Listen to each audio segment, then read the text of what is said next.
P T I کی ساری جمہوریت کیا ہمارے خلاف جاگتی ہے؟ اسمبلی کسی کی احتجاج گاہ نہیں ہے۔ اسپیکر پنجاب اسمبلی ملک احمد خان برس پڑے، کہا میں آئین کی دفعہ 62 اور 63 کے خلاف ہوں، چاہے تو نکال کر پھینک دے۔ یہ نہیں ہو سکتا کہ آئین کی ان دفعات کا من پسند استعمال کیا جائے۔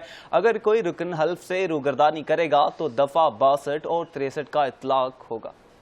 جو آپ مجھے کہہ رہے ہیں کہ میری لیڈرشپ میری ریڈ لائن نہیں ہونی، تو بھی I put it to everyone۔ میں نے تو آئین کی حرمت کا حلف اٹھایا ہے اور میرے پہ ایک کانسٹیٹیوشنل رسپانسبلٹی ہے۔ میں قید ہوں کچھ ماضی کی ان غلطیوں کا جو مجموعی طور پر کر دی گئی اور جس کے نتائج بھگتے گئے۔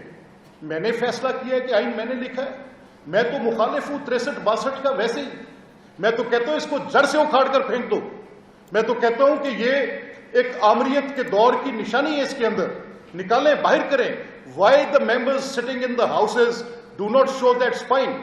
کیا 184(3) میں 184(3) کے اندر وزرائے اعظم کو گھر بھیجا جا سکتا تھا؟ سب سے بڑا سوال جو اٹھا ہے وہ پاناما کیس جیسی ججمنٹس میں سے نکلا ہے۔ I will not go beyond the constitutional mandate for an inch۔ 1 inch آگے نہیں جاؤں گا۔ آصف سعید خان کھوسہ کی ججمنٹ نے یہ فیصلہ کر دیا تو میں اس کے بعد مجبور ہوا، تو جب میں نے کہا کہ اٹ از آلریڈی دیر، جب میاں نواز شریف کو نااہل کیا جا رہا تھا تو اس وقت تحریک انصاف کا یہ موقف تھا، ہم آپ کے سامنے رکھ رہے ہیں۔ اور موقف کیا تھا ان کا کہ اسپیکر فیصلہ کریں۔ سپریم کورٹ نے اس کو سند دی، پاناما کیس نے اس کو سند دی کہ اسپیکر کو فیصلہ کرنا ہے آرٹیکل 63(2) کے اندر۔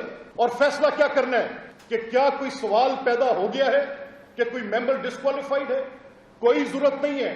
ڈسٹنکشن کریٹ کی آصف سعید کھوسہ نے، ڈسٹنکشن کریٹ کی اعجاز الاحسن صاحب نے۔